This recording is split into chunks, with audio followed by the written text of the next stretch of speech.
I had just lost 100 pounds and I was taking my first trip to Japan. So I called up this friend of mine and I said, dude, I'm going to be coming to Japan. What should I do when I get there? Without hesitation, he said, you need to climb to the top of Fuji. Well, I'm not a hiker. I'm certainly not a climber and I don't train. So, but I couldn't get this idea out of my head. I became absolutely obsessed with this challenge of climbing to the top of Mount Fuji. So when I got to Japan and I started to walk around, I started to ask the locals, how do I get to Fuji? I want to do the climb. And they would look at me and they say, oh, you can't do this. And I was, what do you mean I can't do this? No, honey, you can't do it. Well, they don't know me very well. And the more you tell me I can't, the more I'm going to prove you wrong and the more I'm going to do it. And I just am not willing to accept no.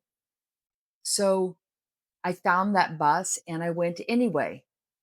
Well, here I am. I find myself at the base of Fuji. The sun is about to set. And I had heard that there was this walking stick I could get, and that I needed to get this walking stick because on the way up, I would stop at these stations, and at each one of these stations, I get this brand to show how high up I had walked. So I went into the little tourist shop, bought my stick, and I started to climb. Now, you climb Fuji all night long, and the goal is to get to the summit by sunrise. So it was kind of this timeless walk for me. Um, I didn't have any idea what time it was at any point ever. My whole focus was get to the next station, one step at a time. The next station, the next brand, the next station, the next brand. So here I am. I'm at the last station. I see the summit up here. I go in, I get my brand, and I come out of that little hut, and all of a sudden I see this glow over the mountain, and I realize the sun is rising, and I'm not yet at the summit. I have one more state. I mean, the next stop is summit. So I sat down and I watched this sunrise, and it was the most spectacular sunrise ever. And when it was done, I started to think to myself, huh, I mean, I didn't make it to the summit, but I mean, the sun is going to come when the sun is going to come. It doesn't care when I'm walking. And so I started thinking, well, maybe it's time to head back down. And I wrestled with this for a bit. Do I just keep going, or do I head back down?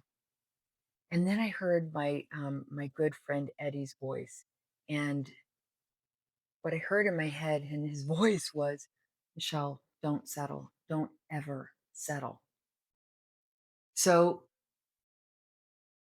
I started to climb, and I made it to the top of that summit. Now, for most people, that walk is or that climb, I should say, is a 6 hour climb. For me, it was 12 hours.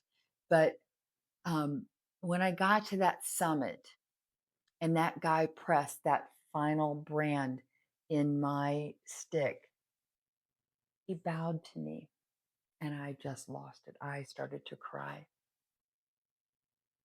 As I sat on that summit and I looked down that mountain, I felt really grateful. I was grateful for that mountain. I was grateful for that struggle.